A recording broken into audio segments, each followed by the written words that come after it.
இது மகிமை நேரம். கிறிஸ்துவுக்குள் மிகவும் பிரியமான மகிமை தொலைக்காட்சி நேயர்களை இந்த மகிமை நேரம் நிகழ்ச்சியின் மூலமாய் சந்திப்பதில் மிக்க மகிழ்ச்சி அடைகிறேன். பிரியமானவர்களே, இந்த நிகழ்ச்சி நிச்சயமாக நம்முடைய ஆவிக்குரிய வாழ்விற்கு பிரயோஜனமாக இருக்கும் என்று சொல்லி கர்த்தருக்குள் நான் விசுவாசிக்கிறேன். கர்த்தர் நமக்கு பாராட்டுகிற இந்த மேலான கிருபை வாக்கியங்களுக்காக தேவாதி தேவனை நான் ஸ்தோத்திரிக்கிறேன். இந்த வாரத்திலும் கூட ஆண்டவர் நம்மோடு கூட பேசுகிற ஒரு அருமையான வார்த்தை யாத்திராகமம் 3வது அதிகாரம் 14வது வசனம். அதற்கு தேவன் இருக்கிறவராகவே இருக்கிறேன் என்று மோசையுடனே சொல்லி, இருக்கிறேன் என்பவர் என்னை உங்களிடத்திலே அனுப்பினார் என்று இஸ்ரவேல் புத்திரரோட சொல்வாயாக என்றார். பிரியமானவர்களே, ஆண்டவர் இருக்கிறவராகவே இருக்கிறார். அவர் எப்படியெல்லாம் இருக்கிறாராம்? அவர் தேற்றுகிறவராய் இருக்கிறார். இன்றைக்கும் கூட அவர் விசாரிக்கிறவராய் இருக்கிறார். விசாரிப்பதற்கு கர்த்தர் இருக்கிறார். விசாரிப்பதற்கு கர்த்தர் நம்மோடு கூட இருக்கிறார். யாரை விசாரிப்பதற்கு? நம்மை விசாரிப்பதற்கு. சங்கீதங்களின் புஸ்தகம் 142வது சங்கீதம் 4வது வசனத்துல கூட வாசிக்கிறோம், வலதுபுறமாய் கண்ணோக்கி பாரும், என்னை அறிவார் ஒருவரும் இல்லை, எனக்கு அடைக்கலமில்லாமல் போயிற்று, என் ஆத்துமாவை விசாரிப்பவர் ஒருவரும் இல்லை என்று சொல்லி தாவீது கெபியில் இருக்கும்போது இந்த சங்கீதத்தை எழுதுகிறார். வலதுபுறத்திலும் ஒருவரும் இல்லை, இடதுபுறத்திலும் ஒருவரும் இல்லை, என்னை சாப்பிட்டையான்னு கேட்கறது கூட ஒருவரும் இல்லை, நல்லா இருக்கீங்களான்னு ஒரு 4 வார்த்தை கேட்கறதுக்கு ஒருவரும் இல்லை, இல்லை ஒருவேளை இன்னைக்கு எப்படி உங்க பொழுது எப்படி போனது என்று கேட்கறதற்கு கூட ஒருவரும் இல்லை என்று சொல்லி தாவீது விசாரிக்கிறவர் இல்லாதபடியால் அவர் வியாகுலத்தை கொட்டுகிறதை கூட நாம் பார்க்கிறோம். எசேக்கியேல் தீர்க்கதரிசி கூட எசேக்கியேல் 34வது அதிகாரம் 6வது வசனத்துல நாம் வாசிக்கிறோம், என் ஆடுகள் சகல மலைகளிலும் உயரமான சகல மேலைகளிலும் அலைப்புண்டு பூமியின் மீதெங்கும் என் ஆடுகள் சிதறித்திருந்தது, விசாரிக்கிறவனும் இல்லை, தேடுகிறவனும் இல்லை. விசாரிக்கிறவர்கள் இருக்கிறார்கள் என்று சொன்னால் ஒரு கட்டுக்கோப்பு இருக்கும். விசாரிப்பவர்கள் இருப்பார்கள் என்று சொன்னால் ஒரு நமக்கென்று சொல்லி ஒரு வரையறை இருக்கும். ஆனால் விசாரிக்கிறவர்கள் இல்லாதபடியினால், கடிந்து கொள்ள ஆள் இல்லாதபடியினால், இல்லை ஏன் இங்கே செல்கிறாய், எங்கே செல்கிறாய், எதற்கு செல்கிறாய், எப்படி செல்கிறாய், எதற்கு என்று சொல்லி கேட்பதற்கு ஆள் இல்லாததனால் இந்த ஆடுகளை போல சிதறுநூறாய் கூட அநேக ஜனங்கள் காணப்படுவதை நாம் பார்க்கிறோம். இன்றைக்கு இன்னும் கூட யாருக்கு இந்த விசாரிப்பு தேவைப்படுகிறது என்றால், சங்கீதங்களின் புஸ்தகம் 68வது சங்கீதம் 5வது வசனத்துல சங்கீதக்காரன் சொல்கிறார், 68வது சங்கீதம் 5வது வசனம், நம்முடைய பரிசுத்த வாசஸ்தலத்தில் இருக்கிற தேவன் திக்கற்ற பிள்ளைகளுக்கு தகப்பனும் விதவைகளுக்கு நியாயம் விசாரிக்கிறவருமாய் இருக்கிறார். திக்கற்ற பிள்ளைகளை விசாரிப்பதற்கு யாரும் இல்லை. இந்த உலகத்திலே நாம் பார்க்கிறோம், நாம் கடந்து செல்கிற போது கேட்பாரற்று எத்தனையோ பேர் இருக்கிறார்கள். ஒருவேளை முதியோர் இல்லங்கள்ல தங்களை விசாரிப்பதற்கு கூட ஆட்கள் இல்லாமல் எத்தனையோ பேர் இருக்கிறார்கள். இல்லை குழந்தை இல்லங்கள்ல பார்க்கிறோம், தங்களுக்கு இடத்துல பாசம் காட்டுவதற்கு, அரவணைப்பதற்கு, தங்களிடத்துல ஒரு தனிப்பட்ட பாசம் காட்டுவதற்கு ஒருவேளை ஆட்கள் இல்லாமல் அந்த குழந்தைகள் ஏங்கி கொண்டிருப்பார்கள். பிரியமானவர்களை, இதை கேட்டுக்கொண்டிருக்கிற நீங்களும் கூட என்னை விசாரிப்பதற்கு யாரும் இல்லையே, என்னுடைய குடும்பம் இருந்தும் இல்லாதிருக்கிற சூழ்நிலை போல் காணப்படுகிறதே, என்னுடைய தாய் தகப்பன் இருந்தும் என்னை ஒரு வார்த்தை கூட கேட்பதற்கு அவர்களுக்கு மனமில்லாமல் இருக்கிறார்களே, என்னுடைய கணவன் கூட என்னை விசாரிக்கவில்லையே, என்னுடைய நிலைமையை அறிந்தவர்கள் யாருமே இல்லையே என்று சொல்லி ஒருவேளை அங்கலாய்ப்பு மிக்க வார்த்தைகளை பேசிக்கொண்டிருக்கலாம். ஆனால் ஆண்டவர் சொல்லுகிறார், அவர் திக்கற்ற பிள்ளைகளை விசாரிக்கிற தேவனாய் இருக்கிறார். அவர் விதவைகளுக்கு நியாயம் விசாரிக்கிற தேவனாய் இருக்கிறார்.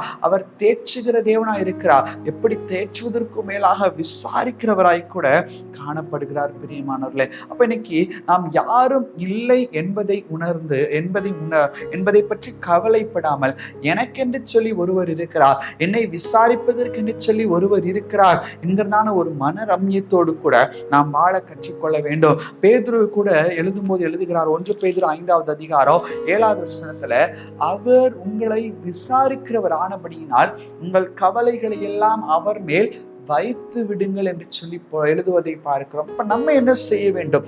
அவர் நம்மை விசாரிக்கிறார், ஆனால் நாம் என்ன செய்ய வேண்டும்? நம்முடைய கவலைகளை அவர் மேல் வைத்து விடுகிறவராய் கூட காணப்படுகிறோம். நாம் அவரிடத்துல பேசுகிறோமா? அவரிடத்துல நம்முடைய கவலைகளை சொல்லுகிறோமா?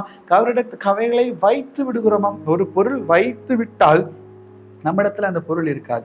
அது எந்த இடத்துல வைக்கப்பட்டிருக்கோ அந்த இடத்துல இருக்கும், அவ்வளவுதான். நாம் அதை கொண்டு வர முடியாது, நம்மோடு கூட அது ஒட்டி கொள்ளாது. அதே மாதிரிதான் நம்முடைய கவலைகளை, ஆண்டவரை இப்படிப்பட்ட கவலை என்னிடத்துல இருக்குது, இப்படிப்பட்ட பாரம் என்னிடத்துல இருக்குது, என்னை பற்றி ஒருவருக்குமே கவலை இல்லை, ஆனா நீங்க இருக்கிறீங்க ஆண்டவர், நீங்க இருக்கிறீங்க சுப்பா, நீங்க என்னுடைய வார்த்தைகளை கேட்பீர்கள், நீங்க என்னுடைய அங்கலாய்ப்புக்கு செவி கொடுப்பீங்க என்று சொல்லி விசுவாசத்தோடு கூட நாம் சொல்வோமானால், நாம் வைத்து அவர் மேல் அந்த கவலைகளை வைத்து விடும் போது அவர் கவலைகள் எல்லாம் மாற்றி, துக்கங்கள் எல்லாவற்றையும் மாற்றி சந்தோஷத்தின் வாழ்வை நமக்கு கொடுக்கிறவராய் கூட இருக்கிறார். மார்க் எழுதின சுவிசேஷம் 10வது அதிகாரத்துல கூட ஒரு சம்பவத்தை நாம் வாசிக்கிறோம். 46வது வசனத்துல, பின்பு அவர்கள் எரிகோவுக்கு வந்தார்கள், அவரும் அவருடைய சீஷர்களும் திரளான ஜனங்களும் எரிகோவை விட்டு புறப்பட்ட போது, திமேயுவின் மகனாகிய பர்தமியு என்கிற ஒரு குருடன் வழியருகே உட்கார்ந்து பிச்சை கேட்டு கொண்டிருந்தான். அவன் நசரேயனாகிய இயேசு வருகிறார் என்று கேள்விப்பட்டு, இயேசுவே, தாவீதின் குமாரனே, எனக்கு இரங்கும் என்று கூப்பிடத் தொடங்கினான். 48வது வசனம், அவன் பேசாதிருக்கும்படி அநேகர் அவனை அதட்டினார்கள். அவனோ, தாவீதின் குமாரன் எனக்கு இரங்கும் என்று சொல்லி முன்னிலும் அதிகமாய் கூப்பிட்டான். இயேசு நின்று அவனை அழைத்து வர சொன்னார். அவள் அந்த குருடனை அழைத்து வந்து, திடன்கோள் எழுந்து உன்னை அழைக்கிறார் என்றார்கள். பிரியமானவர்களே, இந்த சம்பவத்தை நாம் வேதத்தில் அநேக முறை வாசித்திருப்போம். யோசித்து பாருங்கள். அவன் ஒரு குருடன், முதலாவது. 2வது, அவன் என்ன வேலை செய்கிறான்? அவன் பிச்சை எடுத்து கொண்டிருக்கான். இன்னைக்கு ஏதாவது ஒரு பிச்சைக்காரன்கிட்ட போயிட்டு, எத்தனை பேர் நீங்க சாப்பிட்டீங்களா, நல்லா இருக்கீங்களா, நைட் நல்லா தூங்குனீங்களான்னு விசாரிப்போமா? இல்லவே இல்லை. அவர்களுக்கு அந்த எதிர்பார்ப்பு இருக்குமா? ஒருவேளை இருக்கலாம், இல்லை இல்லாமல் இருக்கா. அவங்க நம்மளால் முடிந்த உதவியே செய்வோமே தவிர அவர்களிடத்துல நலம் விசாரிப்பதற்கு நமக்கு மனம் வருமா என்று சொன்னால் அநேகருக்கு அந்த மனம் வருவதில்லை. ஆனால் ஆண்டவராகிய கர்த்தரை பாருங்கள், அவர் அந்த இடத்துல இருக்கிறார், அவர் கடந்து போகிறார் என்று சொன்னபோது இந்த பிச்சைக்காரன், இந்த குருடன் என்ன செய்கிறான்? அவரிடத்துல ஏதாவது கிடைக்குமா என்று சொல்லி ஒருவேளை அவன் ஏங்கி கொண்டிருக்கலாம்.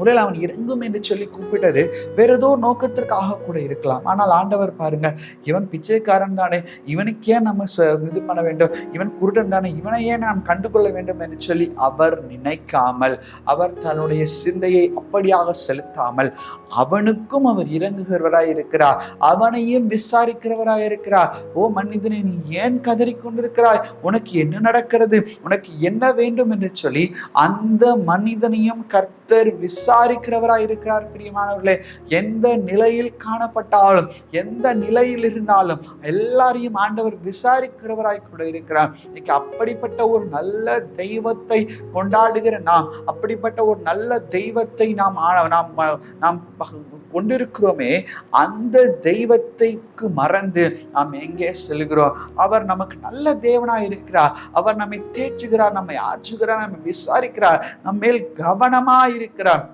சங்கீதங்களை கூட பார்க்கிறோம், அவர் தேவனா இருந்தும் மனிதனை, மனுபுத்திரனை கண்ணோக்கி பார்க்கிறார் என்று சொல்லி பார்க்கிறோம். இன்னைக்கு அதை மறந்து உலகம் என்னை கண்டுகொள்ளவில்லை, உலகம் என்னை தேடவில்லை என்று சொல்லி நாம் ஏன் அங்கலாய்க்க வேண்டும்? ஆண்டவர் நம்மை விசாரிக்கிறார், ஆண்டவர் நமக்காக இருக்கிறார், அவர் நமக்காக எல்லாவற்றையும் செய்து முடிக்க வல்லவராய் இருக்கிறார். பிரியமானவர்களே, அப்ப விசாரிக்கிறவராய் இருக்கிறார் என்பதை மனதில் வைத்துக் கொண்டு அவரிடத்துல நம்முடைய கவலைகளை நாம் சொல்லுவோம், அவரிடத்துல நாம் பேசுவோம், நம்முடைய கவலைகளை மறந்து விடுவோம், துக்கங்களை மறந்து விடுவோம், சந்தோஷமாய் காணப்படும். ஆண்டவர் நம்ம பெரிய காரியங்களை நம்முடைய வாழ்க்கையிலே செய்வாராக. கண்களை மூடி நாம் ஜெபிப்போம். பரலோகத்தின் நல்ல தகப்பனின் நாளை கொடுத்த கிருபைகளுக்காக நன்றி சுவாமி. அப்பா தகப்பனே, இப்பொழுது கூட நீர் எங்களோடு விசாரிக்கிறவராய் இருக்கிறீர் என்று சொல்லி நீ பேசின வார்த்தைகளுக்காக நன்றி அப்பா. நீர் எங்களை விசாரிக்கிறவருக்காக உமக்கு நன்றி. எங்கள் கவலைகள் எல்லாவற்றையும் நீர் ஏற்றுக்கொள்கிற கிருபைகளுக்காக நன்றி அப்பா. உமக்கு பிரியமான பிள்ளைகளாய் நாங்கள் நடந்து கொள்ள உதவி செய்யுங்க. இப்ப நாம் இயேசுவின் மூலம் ஜெபிக்கிறோம். ஜெபிக்கிற நல்ல பிதாவே, ஆமென் ஆமென்.